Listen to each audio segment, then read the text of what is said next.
ओम शांति। रूहानी उड़ान के लिए आज हम आपको पंख दे रहे हैं एक अति श्रेष्ठ स्वमान के, और वो है मैं विश्व कल्याणकारी हूँ। देखिए, मनुष्य तो आज अपना भी कल्याण नहीं कर पाता, और भगवान ने हमें टाइटल दिया, तुम विश्व कल्याणकारी हो, तुम्हें इस जग का कल्याण करना है।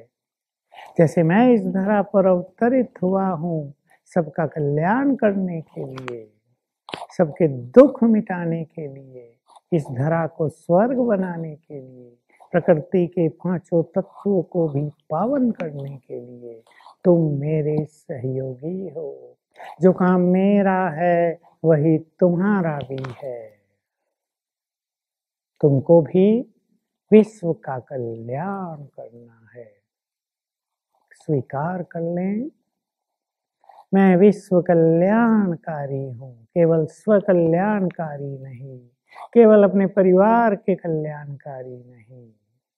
जन्म जन्म हम अपने काम आए, अपनों के काम आए, और अब हम काम आ जाएं संपूर्ण विश्व के, इस संपूर्ण प्रकृति के। तो बहुत गहन बात है। हम स्वीकार करें, मैं विश्व कल्याणकारी हूँ। मुझे विश्व कल्याणकारी बनना है ये नहीं, मैं हूँ। अब जब मैं विश्व कल्याणकारी हूँ, इस पे चिंतन करें तो मुझे कैसा होना चाहिए। देखिए, मनुष्य तो अपना भी कल्याण नहीं कर सकता। हमें तो भगवान ने टाइटल दिया, कार्य दिया, अपना साथी बना लिया, और कहा जैसे मैं इस धरा पर अवतरित हुआ हूँ विश्व के कल्याण के लिए, तुम भी मेरे साथ अवतरित हुए हो, तुम्हें भी विश्व कल्याण करना है, प्रकृति का भी कल्याण करना है, पांचों तत्वों को भी पावन करना है। स्वीकार करें, मैं सचमुच विश्व कल्याणकारी हूँ। जन्म जन्म हम अपने काम आए, अपनों के काम आए, अब हम काम आ जाएं सारे संसार के। स्वीकार है आपको? यदि है तो स्वीकार कर लें, मैं विश्व कल्याणकारी हूँ, और चिंतन करें, मेरा हर संकल्प विश्व कल्याण के प्रति हो, मेरा हर बोल विश्व का कल्याण करे, मेरा हर कर्म कल्याणकारी हो, मेरी दूसरों के लिए भावनाएं, मेरी दृष्टि, मेरे एटीट्यूड्स सब दूसरों का कल्याण करने वाले हों। और इस तरह सोचें, जब हमें विश्व का कल्याण करना है तो भला हम किसी को कष्ट कैसे दे सकते हैं? हम किसी से ईर्ष्या नफरत कैसे रख सकते हैं? हम किसी का बुरा कैसे कर सकते हैं? हम किसी का दिल कैसे दुखा सकते हैं? हम काम क्रोध के वश कैसे हो सकते हैं?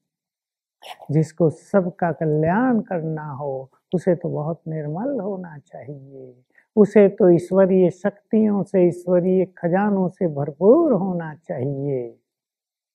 हमें विश्व को बहुत कुछ देना है, तो अपनी भावनाओं को निर्मल करें, अपने चित्त को स्वच्छ करें, तब हम विश्व कल्याण का काम कर सकेंगे।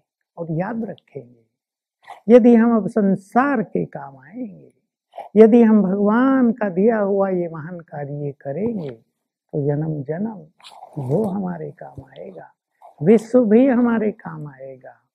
हम किसी भी जन्म में ये नहीं कहेंगे कि कोई हमें साथ नहीं देता, हमें साथ देने वालों की भीड़ होगी, स्वयं भगवान हमें साथ देगा। तो हम विश्व कल्याणकारी हैं। कोई दुखी आपके पास आता है, देखिए, जैसे कोई प्यासा आपके पास आता है, मनुष्य का कर्तव्य होता है उसकी प्यास बुझा देना। कोई भूखा आपका द्वार खटखटाता है, मनुष्य की इच्छा होती है हम इसकी भूख मिटाकर इसे अपने द्वार से भेजें, क्योंकि मनुष्य की ये श्रेष्ठ भावनाएं हैं। हर व्यक्ति ये करता है।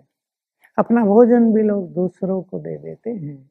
खुद को प्यास लगी हो, अपनी प्यास न बुझाकर दूसरों की प्यास बुझाते हैं। ऐसी बहुत सारी कहानियां हैं।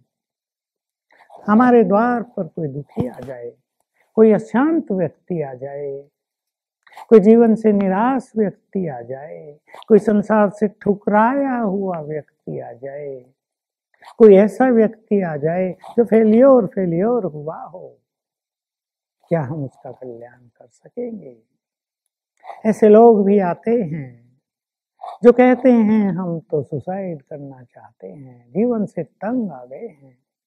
ऐसे लोग भी बहुत मिलते हैं जो कहते हैं मैं तो बहुत दुखी हूँ। ऐसों की तो कोई कमी नहीं, जिनके मुख से पहला ही वचन निकलता है मैं बहुत परेशान हूँ, अशांत हूँ, बहुत बीमार हूँ। क्या ऐसी आत्माओं के लिए विश्व कल्याणकारी बनकर हम उनका कल्याण कर सकते हैं?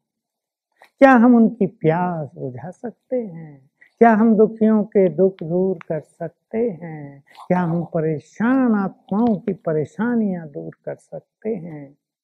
इसके लिए हमें अपने स्टॉक को फुल करना होगा।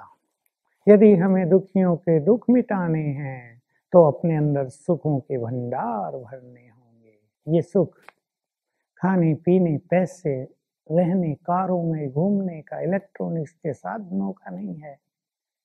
ये सुख आंतरिक सुख है, ये सुख मन का सुख है, ये सुख अतीन्द्रिय सुख है। यदि हमें अशांत आत्माओं को शांति देनी है तो स्वयं को शांति का भंडार बनाना होगा।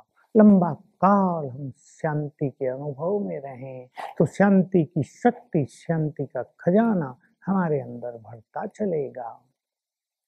सवेरे उठकर हम ईश्वरीय सुख और परम शांति की अनुभूति करें। ईश्वरीय महावाक्य सुनते हुए बहुत गहरे सुख को अपने अंदर समा ले। सारा दिन सुख देते चलें तो हमारा सुख बढ़ता जाएगा। और कोई भी ऐसी बात यदि आए जो दुख दे, जो हमारे चित्त को अशांत करे, उसको हम क्षण भर में समाप्त करके सुख में स्थित हो जाएं। अपनी स्थिति को शांत बनाए रखें। हम ऐसा चैलेंज कर दें कि हमें कोई भी व्यक्ति, कोई परिस्थिति दुखी कर नहीं सकती, हमारी शांति को छीन नहीं सकती। तो इस तरह यदि हम सुख, शांति, प्रेम, शक्ति, पवित्रता, विशेष रूप से 5 चीज, इनके भंडार जमा करेंगे तो हम विश्व का बहुत बड़ा कल्याण करेंगे। देखिए, आज सरकारें भी कई कल्याणकारी योजनाएं चलाती हैं, पर वो बाहरी रूप से लोगों के लिए कुछ कर सकती हैं। पर यदि आंतरिक रूप से मनुष्य संतुष्ट न हो, यदि आंतरिक रूप से उसके अंदर तनाव भरा हुआ हो, यदि वो परेशान रहता हो, तो भाई ये साधन उसको सुख कैसे दे पाएंगे? तो आइए हम विश्व कल्याणकारी बने। अब सब कुछ हमारे लिए नहीं, विश्व के लिए हो जाए। प्रतिदिन सवेरे या शाम या दोनों समय हम योग युक्त होकर सुंदर वाइब्रेशंस प्रकृति को, इस सारे संसार को दिया करें। इस स्वमान में अपने को स्थित करके, इस नशे में अपने को स्थित करके कि मैं विश्व कल्याणकारी हूँ, इस संपूर्ण विश्व को दृष्टि दिया करें। चारों दिशाओं में, 10 दिशाओं में दृष्टि दिया करें। हमारे कल्याणकारी वाइब्रेशंस चारों ओर फैलेंगे। सभी आत्माएं सुखी होंगी। भक्ति में तो हम कामना करते आए थे, सब सुखी हों, सबके दुख मिटे, सबके विघ्न नष्ट हों। लेकिन क्योंकि हमारे पास ही वो चीजें नहीं थी, तो हमारी जो भावनाएं हैं उसका असर भी दूसरों पर नहीं हुआ। अब हम अपने भंडार को भरपूर करेंगे, क्योंकि स्वयं विश्व का कल्याण करने वाला परम सद्गुरु, निराकार परमात्मा हमारे पास आया है, उसने हमें सब कुछ दे दिया है, हम उसे यूज करते चलें, वो बढ़ता भी चलेगा और हम ये विश्व कल्याण का महान कार्य संपन्न कर सकेंगे। और जो विश्व कल्याण करेंगे उनका अपना कल्याण तो स्वतः ही हो जाएगा। ये बहुत ही गहरा ईश्वरीय महावाक्य है। तुम्हारी विश्व कल्याण की भावना भी विश्व का कल्याण करती रहेगी। तो इस स्वमान को बढ़ाए, मैं विश्व कल्याणकारी हूँ और सबके लिए इस भावना को भी बहुत बढ़ा दें, मुझे विश्व का कल्याण करना है। तो ये हमारे लिए और इस संसार के लिए अति श्रेष्ठ और शुभ बात होगी। ओम शांति।